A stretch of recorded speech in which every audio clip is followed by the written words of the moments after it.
देश के अंदर लोकसभा के चुनाव, इस बार चुनाव जो प्रचार है वो अपने चरम सीमा पर है। इसी के बीच में पूरे देश के अंदर अगर कोई चर्चित सीट है तो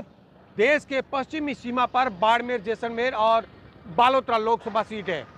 इस सीट के ऊपर चर्चा का विषय इसलिए भी है कि 3 माह पहले निर्दलीय चुनाव जीत करके शिव से विधायक रविंदर सिंह भाटिया आए और उन्होंने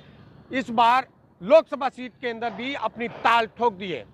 यहाँ पर भाजपा और कांग्रेस के लिए चुनौती इसलिए भी बनी हुई है क्योंकि भाजपा प्रदेश के अंदर 25 की 25 सीट जीतने की दावा कर रही है, तो वहीं रविंदर सिंह भाटी के चुनावी मैदान में आने से कहीं कांग्रेस की भी उम्मीदें जगी है, क्योंकि रविंदर सिंह भाटी जो है वो बड़े वोट बैंक भाजपा के ओबीसी वर्ग का कहें या फिर भाजपा के मूल वोट बैंक में भी सेंधमारी कर रहे हैं। ऐसा नहीं है कि रविंदर सिंह भाटी सिर्फ भाजपा के वोट बैंक के अंदर सेंधमारी कर रहे हैं, रविंदर सिंह भाटी कांग्रेस के वोट बैंक के अंदर भी अपनी सेंधमारी कर रहे हैं और उनकी जो चुनावी सभाएं हैं जिसके अंदर उमड़ रही भीड़ ने यहाँ के राजनेताओं की नींद उड़ा के रखी है। क्योंकि इस सीट की अहमियत इसलिए भी महत्वपूर्ण हो जाती है क्योंकि यहाँ पर देश के प्रधानमंत्री नरेंद्र मोदी यहाँ पर सभा को संबोधित करने के लिए 12 तारीख को आ रहे हैं और रविंदर सिंह भाटी को देख करके यहाँ पर उनके प्रचार में वो अभी देश के अन्य हिस्सों में जाकर के प्रवासियों के बीच में जाकर के अपने प्रचार को धार दे रहे हैं। तो इसको लेकर के अब बीजेपी और कांग्रेस के लिए भी चिंता का विषय बन चुकी है। दोनों ही पार्टियां चिंतित होकर के अपने राष्ट्रीय नेतृत्व को यहाँ पर झोंक रही हैं ताकि इस सीट के अंदर अपने पक्ष में माहौल बनाया जा सके।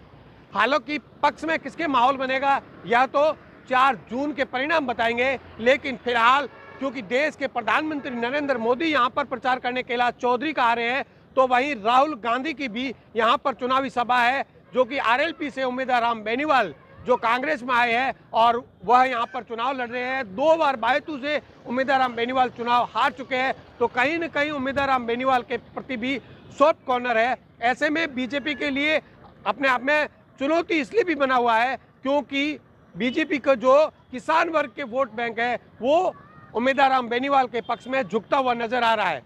हालांकि अभी तक अंदर खाने चुप्पी साधी हुई है मतदाताओं ने, लेकिन रविंदर सिंह भाटी की जिस तरीके की सभाओं के अंदर जो भीड़ उमड़ रही है, इसको देखते हुए अब यहाँ पर कांग्रेस और बीजेपी दोनों ही अपनी पूरी ताकत झोंक रही है और कांग्रेस के शीर्ष नेतृत्व तो यहाँ पर पहुँच रहे हैं। तो बीजेपी के लिए कैलाश चौधरी के पक्ष में माहौल बनाने के लिए देश के प्रधानमंत्री नरेंद्र मोदी कहें, चाहे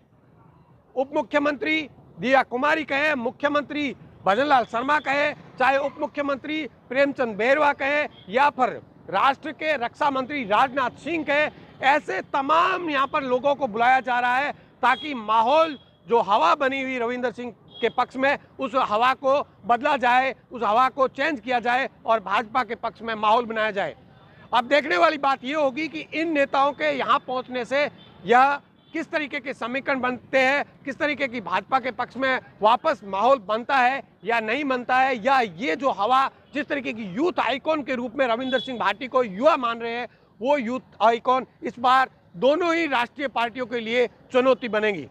चुनाव परिणाम आने के बाद में ये चीजें सामने आएगी, लेकिन फिलहाल बाड़मेर, जैसलमेर, बालोतरा लोकसभा सीट जो है वह पूरे देश की अपने आप में हॉट सीट बनी हुई है।